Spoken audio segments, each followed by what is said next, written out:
fun fact, condom use peaks on New Year's Eve, courtesy of the Center for Biological Diversity. I'm handing out free condoms. Idea is to prevent species extinction, and maybe if we use enough, we can become extinct ourselves. Our next comedian is originally from Richmond, Virginia, but he's coming all the way from LA. Give a big round of applause to Watt Smith.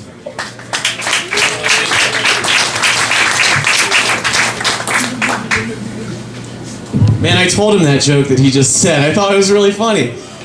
You get it? Like, we use the condoms and we get extinct. And then we're on the condoms. I thought that was a good idea. We're the endangered. Whatever. You guys are probably just judging me because you saw me walk out of that bathroom without washing my hands. But I don't care, you know? That's fine with me. Because, look, if people say, yeah, it's just because you just had your hands on your dick. I say, yeah, my dick's the cleanest part of my body. What are you talking about? I jack off in the shower with antibacterial soap. That's 10 minutes of scrubbing, all right? This dick is clean. You can touch it. Whatever. Giving up on trying to make sense to people because we're all stupid. We all use 10% of our brains.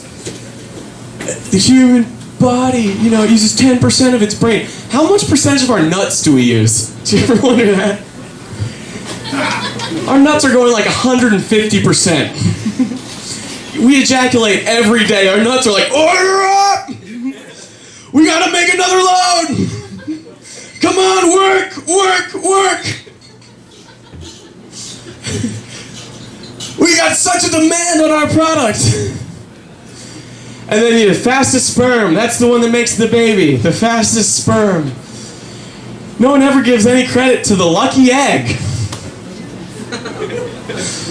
I mean, these eggs are cycling through month by month. Nobody says, hey, egg, you're the lucky winner, you know? Because that's what it is. When there's a new queen in town, the body gets fucked up. They push out the invading, they say, we're the new queen in town, and they push out the invading troops, and then Catholic doctrine is like, don't spill your seed on the ground. For a man. What does it say to a woman? Are they supposed to be like planting their eggs like female turtles? Ugh! And then guys are supposed to come jack off on it. And then we'll just have fields of workers like growing out of these baby trees from the soil. Yes. Religion is so stupid if you ask questions.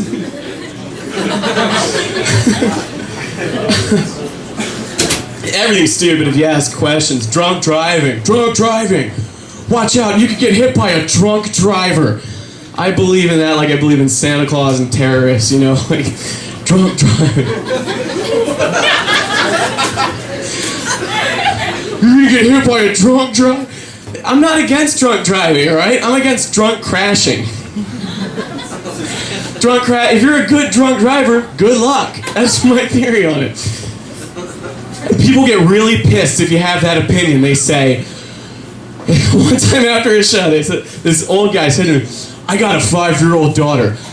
What are you gonna say when you're driving drunk and you hit my 5-year-old daughter? What am I gonna say? I'm gonna say, what the fuck was your daughter doing out on the highway at 4 a.m.? By herself. Probably running away from your crazy ass. Please don't read me the Bible again. Ah! It's hurting me. I see your hypocrisy, and there's, what is that? A light. The Bible's true. I see the light. Drunk driving, over the limit, under arrest. Have you ever noticed that this is just an advertisement to get you to drive drunk? Where it makes the cops seem like stupid douchebags and drinking like it's the coolest thing in the world. I mean, there's always some cool-looking guy with chicks in his car, and it's overflowing with alcohol, and the cops are like, we suck! And they're getting think about over the limit, under arrest. It's wants you to drunk drive so they can make money. Think about the slogan in Washington State. It's not even over the limit, under arrest. It's drive hammered, get nailed. Are you implying I'm gonna fuck more bitches if I drive drunk? All right. Pretty soon it's just gonna be like Axe commercials. Ah! You're going to jail. And then, I don't know. The media pisses me off because it puts everybody into this little camp and gets us all divided, fighting with each other when we're all really on the same side. Nobody gives a shit about gay people, and black people don't hate white people anymore, and it's not like that. We need reparations. You want reparations? Watch a Steelers game, all right? Watch Roethlisberger get his shit fucked up for an hour and a half. Reparations are going on his face. So, it put everybody in a camp. Oh, everybody's mad at everybody. It's like a big distraction from the fact that we can all fuck. Really, we could end race and racism in just 2 short generations. And this isn't just a cheap ploy to hook up with an Asian girl. I really mean it.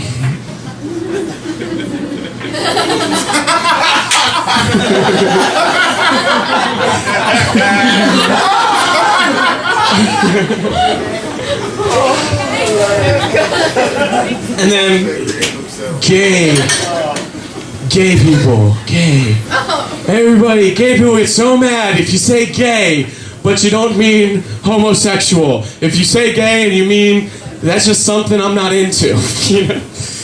That's gay. People get so mad. They tell you to get mad because people don't really get mad about it. That's gay. Whatever. They're like, can't you show some tolerance? Tolerance? I don't care that you guys fuck each other in the ass. What? I mean, I don't care who's coming into your mouth. Why do you care what's coming out of mine?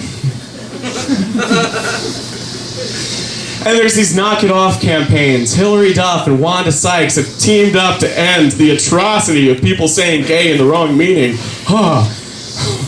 You know the knock it off commercial? They basically say, if you say gay, think about what you say and knock it off. And it's like, those commercials would make sense to me if gay actually meant gay.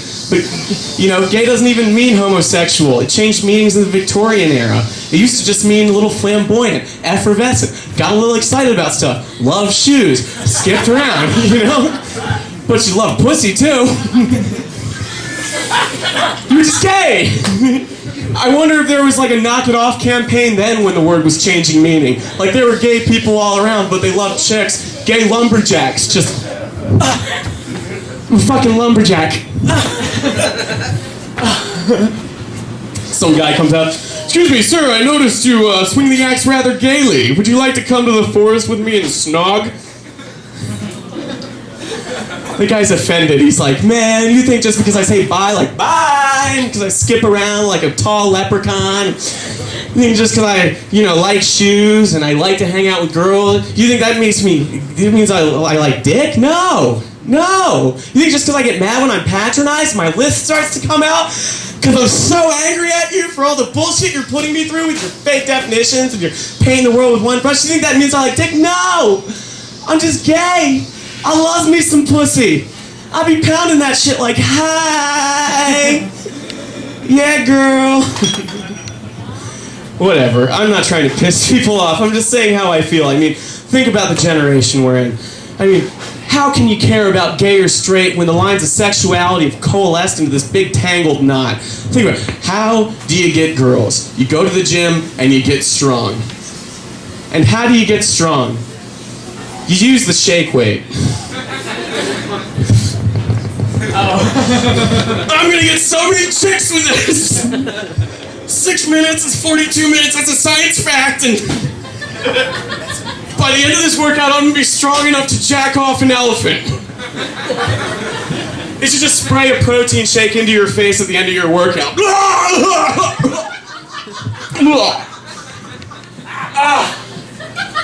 Girls are gonna love me.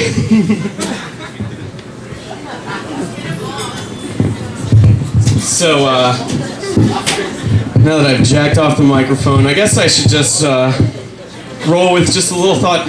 You know, just question what you see. Nobody's telling you the truth, you know, and it's no one's interest to tell you the truth, so just let that be that. You know, it's cliches are so stupid and they're everywhere. My dad used to say to me all the time, "What? Don't ever take no for an answer, because that's the attitude of a winner." I was like, Dad, that's the attitude of a rapist. Alright, thanks for the advice, but now I'm in jail. And my cellmate has the attitude of a winner, so he's been practicing the shake weight on me, and my ass hurts like a motherfucker. Alright, thank you guys. Good night.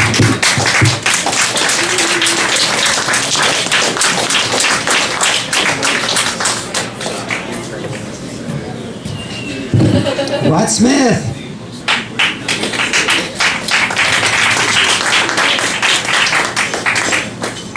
Our next comedian is one of the most original in the Richmond area. He's also a genuinely nice guy. Very witty, very funny. Give it up for Corey Marshall.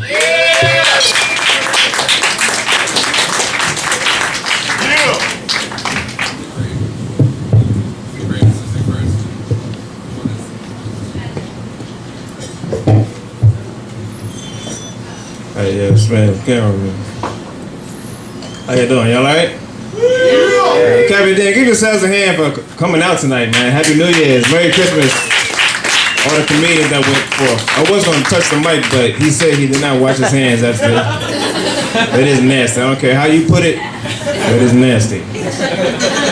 You might just put your dick in the mic stand. Anyway, he was talking earlier about, Santa Claus, like there was no Santa Claus.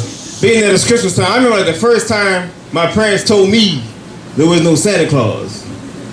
My pops, he broke it to me after he didn't get me what I wanted for Christmas. It's like, really, there's no such thing as Santa Claus. You don't always get what you want. It's like, really, Pops? Is there such thing as a job? Can you get one? Maybe I can have what I want sometimes. Christmas is about me. It's not about you and bills. It's not. Pay no attention to the pad. You hear that ring? That's freedom.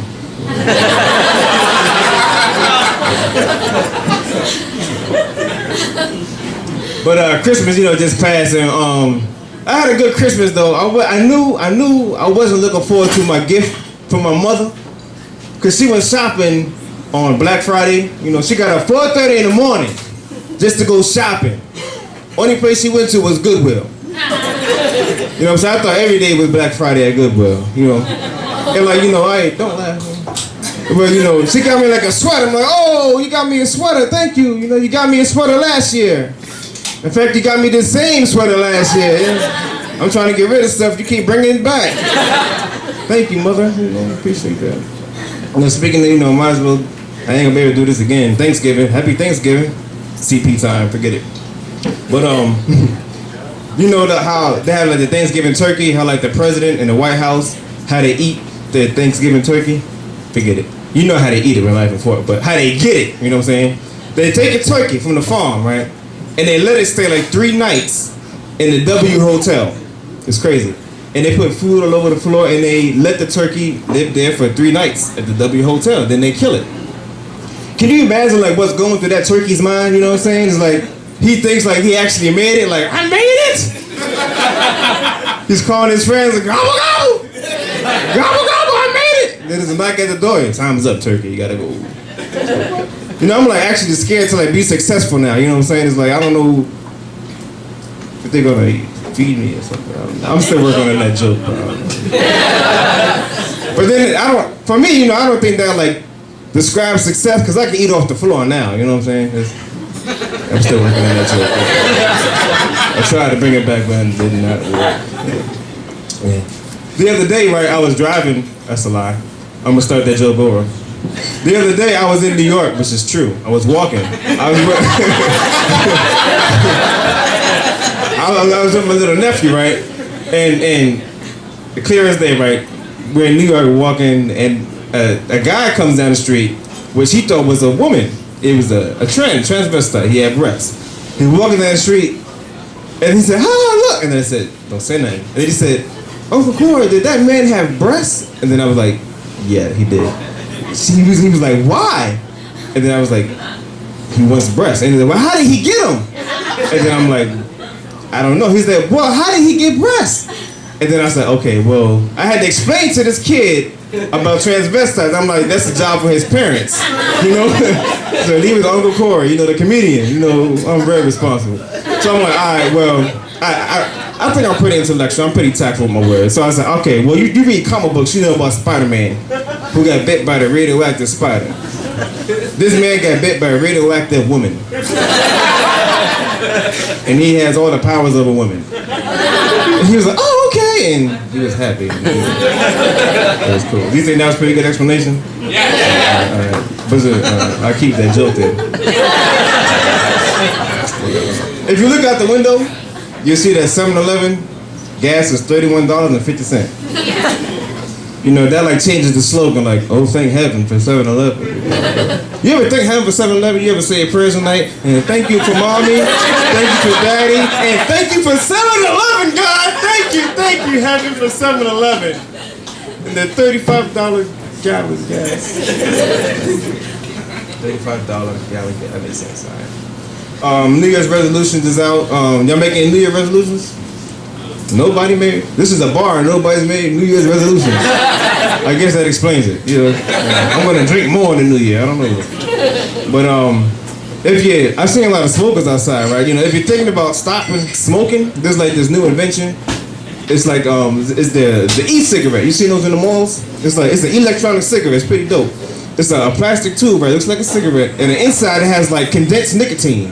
You know what I mean? And they got like a liquid, so when you heat it up, the liquid heats up and you breathe in the steam. You know what I'm saying? They say it's less addictive than cigarettes. But isn't that like the same procedure for smoking crack?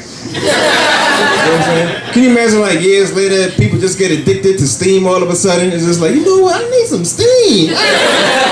Barbara, you got some steam? You know, there'd be a whole bunch of steam heads running around Richmond.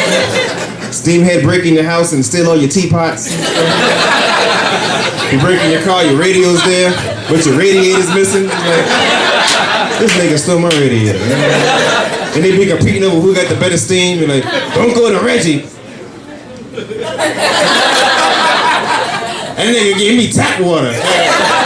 I'm going to short pump, they use Avion. But you can always spot a steam head though. You know, they always got like 1st-degree burns on their gums. Their clothes ain't never wrinkled. You know? Hey, thanks. That was a good crowd.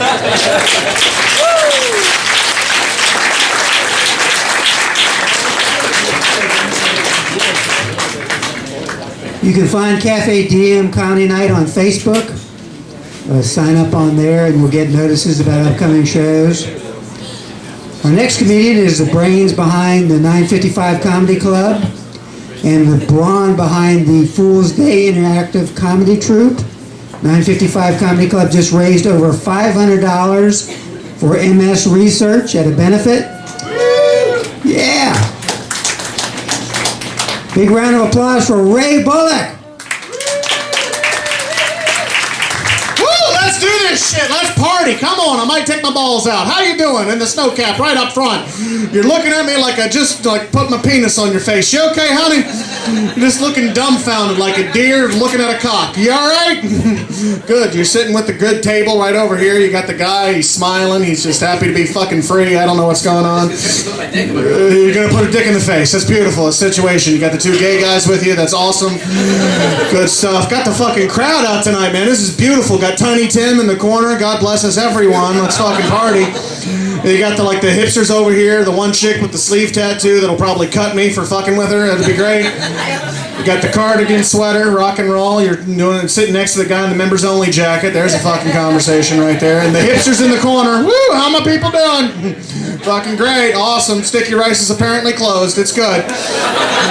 Holy sheep shit. Got the people in the bar. How we doing, my alcoholics? How we doing? Woo! Got the people behind the bar, came in for the Virginia Tech game, saw a bunch of fat people on stage, said, fuck it, we're staying here. Beautiful situation. Fuck it, we'll watch the game, see the guy with no neck up on stage. This is fucking beautiful. That's right, I have no neck, ladies and gentlemen. In high school, they called me shampoo. I'm nothing but a head and fucking shoulders. That's true. Thought it was upsetting that Chris Martin came out as Baby New Year. I could have been Baby New Year. I'm fat, I'm bald, I've been known to shit on myself in public. What the fuck? It's discriminatory is what it is. Got Silver over here videotaping all of us. How you doing? This is beautiful.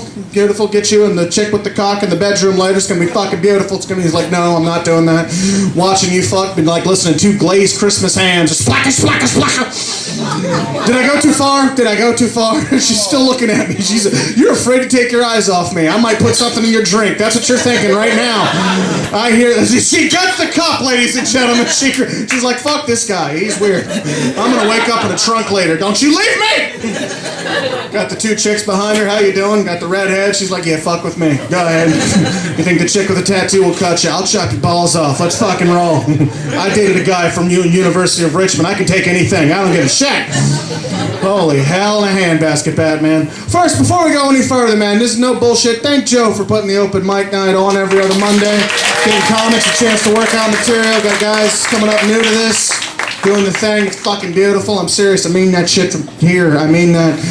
I would put it in your pooper, sir. That's the kind of, and not in a gay way. In a strictly, I'm a bald, fat man that would hold you down till you stop screaming type of way. That goes double for you. Moving on.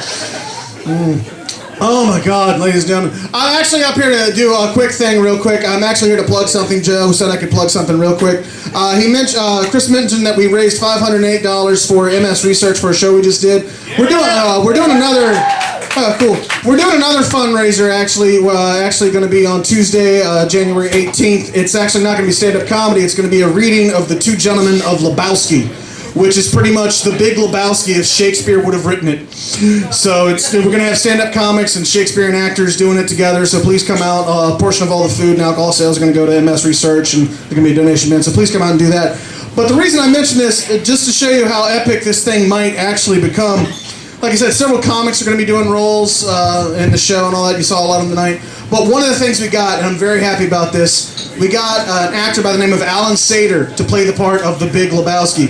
Alan Sater is the Christian Children's Fund guy, you know, the guy with the big white beard that's on there like, for pennies a day you can help this child. No, for a fucking suitcase you can help this child. Move him away. There's nothing there. But he's actually going to be doing the benefit with us. And I know the guy from a couple of shows and all that, and I thought, you know, it'd be cool. I handed him the script and he looked at me and said, no, I've never seen The Big Lebowski. I'm like, oh shit, this is the Christian Children's Fund dude. He's going to be pissed at me. He's going to be like her. He's just going to throw stuff at me later. And I was like, well, it's kind of blue. What do you mean by blue? It's got some innuendo in it, some stuff. The guy from the Christian Children's Fund looked me dead in my eyes, put his hand on my shoulder and said, and I quote, "Are you trying to tell me there's a lot of fucking in it?" I looked at him and said, yes, and he looked right back at me without missing a beat and said, I'm fine with a lot of fucking. And walked away. Kudos to that man. Applaud for that fucking man right there. He's a beautiful human being. Well, you're also applaud. I was talking to a guy, he said he didn't like living in Richmond. That's fine, you don't like living here? I fucking love Richmond. I love Richmond, and only in Richmond do we have a street with the guys who lost. It's fucking beautiful here. And only in Richmond do we have cobblestone streets that George Washington might have pissed on, so whenever I go downtown, my testicles feel like a hacky sack at a fish concert. It's a beautiful fucking thing. Now, I love Richmond, and I love Richmond for one more reason. The cabs in Richmond. The cabs. If you get a taxi cab in Richmond, you know, that's great. That's awesome. The bio people are out there. They're doing great things. But there's one cab in Richmond each and every single fucking one of you will take. I will pay for your goddamn trip just to have this experience, ladies and gentlemen, because it's beautiful. This man is called One Brother Taxi. Every single time you need to go somewhere, take this man. His name is Alan, and he is from Nigeria or, you know, Italy, one of those countries that doesn't believe in democracy, shampoo, or civil rights, whatever. But no, I think he's from Nigeria, and these are quotes. This is not me doing bits. This is shit this man has actually said to me. First time I got into his cab, I sat down and I was like, hey, everyone in the cab, where you want to go today, my brother? Where you want to go? I take you, my brother. Where you want to go? Tell me. I want to go to Carytown. Carytown, I love you, my brother. I need you in my cab. I love Carytown. The people, they walk around Carytown. In my country, they have no legs. They no walk. That's a fucking quote! I took him everywhere from that point on, dude. You gotta explore that experience. I knocked on his window one time, he was asleep. Another true fucking story. You can't write this shit. Knocked on his window. I said, hey man, I didn't mean to wake you up. He's like, no, my brother, I'm so happy, my brother Ray. You wake me up, I'm so happy you saved my life, my brother. Before you wake me, I was asleep. I was dreaming, I was back home in Nigeria. My children, my wife, they were alive. They were like, we love you, Papa. You're so happy that we're here with you today, Papa. Thank you so much for being here. And you woke me up right before I got the AIDS. I'm like, holy shit! Took him everywhere. Well, listen, ladies and gentlemen, check out Two Gentlemen Lebowski, January 18th. All the money going to MS Research. Been drinking tonight. Let somebody else drive you home. You plan on doing other things tonight. Don't fuck up. Fuck safe. I'll see you next time. Peace.